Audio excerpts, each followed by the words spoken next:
You know, there's a reason that most shark movies will tend to go for straight up schlock.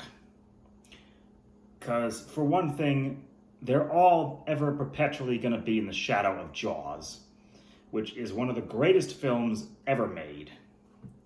And because, really, well, it's a pretty formulaic concept. Shark attacks, people die. So you gotta try and add some new twists and turns.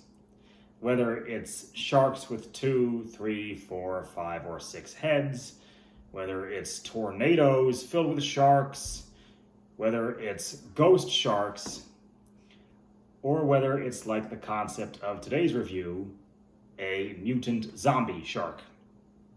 And hey, I actually got nothing wrong with schlock. I love schlock, especially self-aware schlock.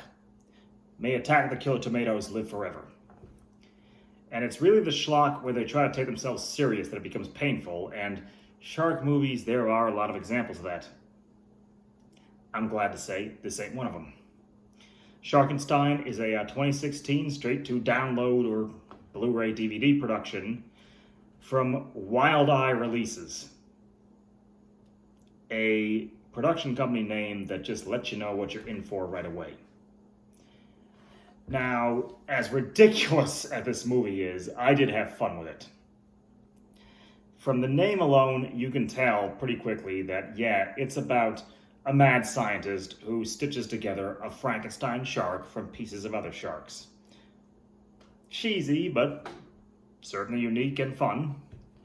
But no, they had to go the extra mile and make it a Nazi mad scientist. Because why the fuck not? And much like Full Moon with the Puppet Master franchise, when they decide to drag Nazism into it, then you know they're going full bore.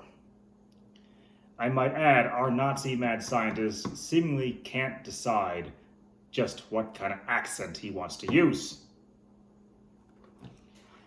Now, as far as this film goes, probably the most notable thing would be the fact that it was shot digitally, so it's got a very strange presence to it.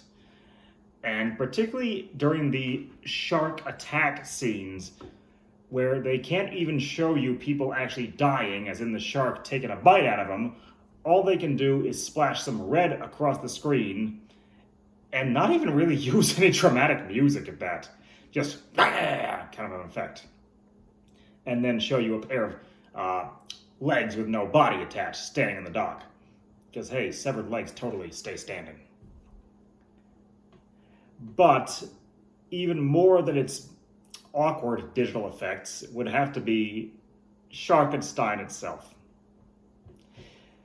Now, you'd probably assume that they must have used some Birdemic level type of CGI for this, but no, it gets better. Sharkenstein is, I believe, a 3D model that looks like a grade schooler's Play-Doh project. And by the way, that's no disrespect to kids' Play-Doh projects. My mom still has a couple of mine. But all they can do is film this absurd thing from multiple angles and occasionally put a blurry effect up on the screen to make it look like it's underwater. The one time we in fact get any kind of real stop-motion 3D type of effect is when Sharkenstein actually goes on dry land. Yeah, sharks can survive on dry land and sprout legs.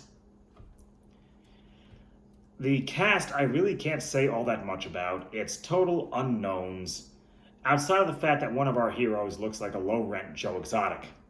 And this was a full 4 years before the Tiger King craze kicked in. As far as action, this is actually really slow. I mean, outside of the scenes, the Sharkenstein itself, and the mad scientist hamming it up for all it's worth, there's not much to talk about.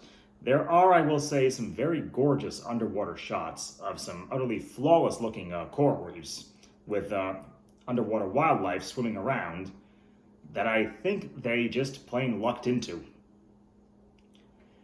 But some of the shots of this resort town in particular, you just gotta question where the fuck they find this dump. And I especially love the mad scientist lair that looks like it's held up by toothpicks. Is Sharkenstein a good movie? Is it fun? Oh, hell yes. I wouldn't say this is as bad as House Shark, but it's pretty damn close. But still, zombie mutant Frankenstein shark is not all that terrible in terms of at least giving you something you've never seen before. And I could certainly think of a worse way to kill about an hour or so.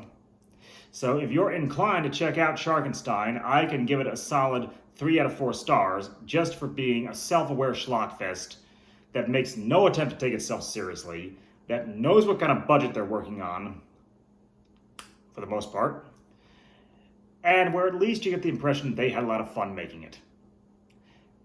I want to thank you all for joining me for my Shark Week festivities. I look forward to next year.